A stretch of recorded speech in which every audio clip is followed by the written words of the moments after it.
World War I started in 1914. Before World War I, European empires dominated global trade. So you had Britain, France, the Austro-Hungarian Empire, the Ottoman Empire. The pound, the British pound, was the global reserve currency. It was backed by gold.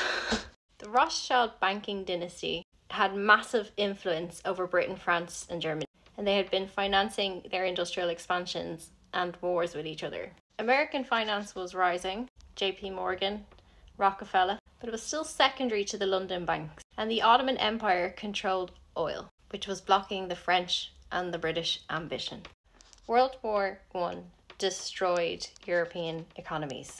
Britain borrowed $4 billion from US banks, and that shifted financial power to Wall Street. The Treaty of Versailles intentionally crushed the German economy.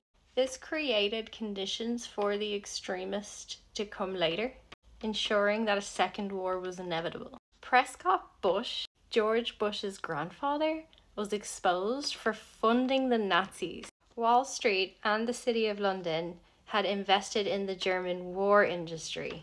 Henry Ford and IBM supplied the Nazis with material. US bankers funded both sides of the war.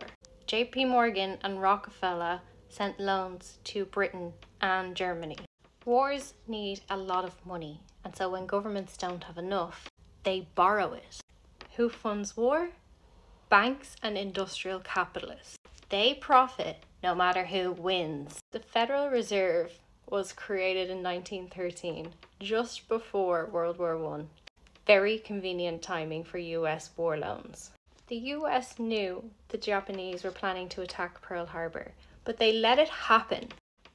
Declassified Pentagon documents prove this, because it gave Roosevelt an excuse to enter the war. The outcome of World War II was that the US became the world's dominant economy, so that the US dollar became the world's reserve currency. The IMF and the World Bank were created to serve American interests.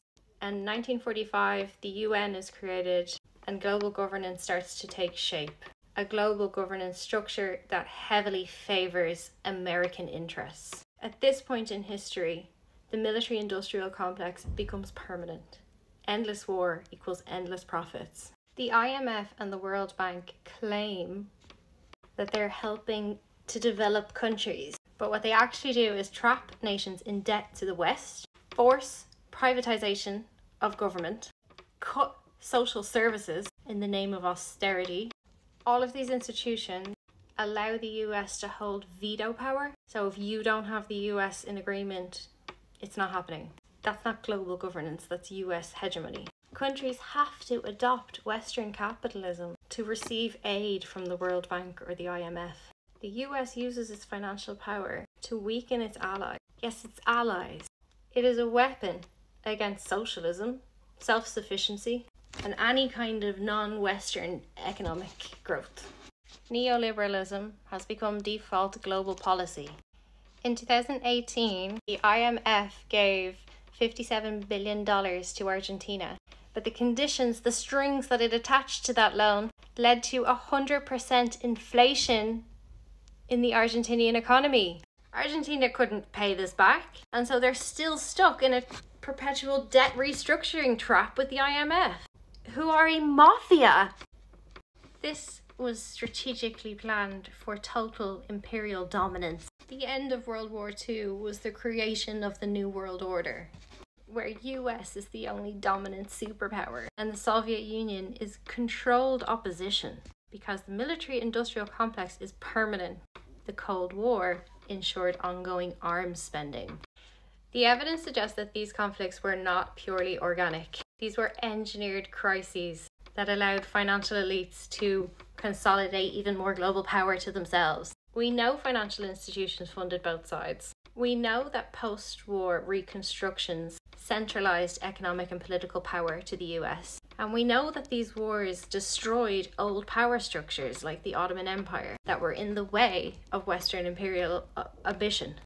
The war expansions justify mass surveillance, permanent militarization, centralized governance.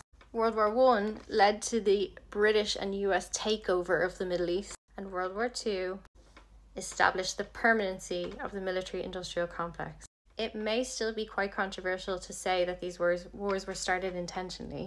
I can have my own opinion on that one. But even if they weren't, which they were, but even if they weren't, they were opportunities to bring about shifts in global power. And the US do this all the time. It's called disaster capitalism. Naomi Klein wrote a book on it. I highly recommend you read.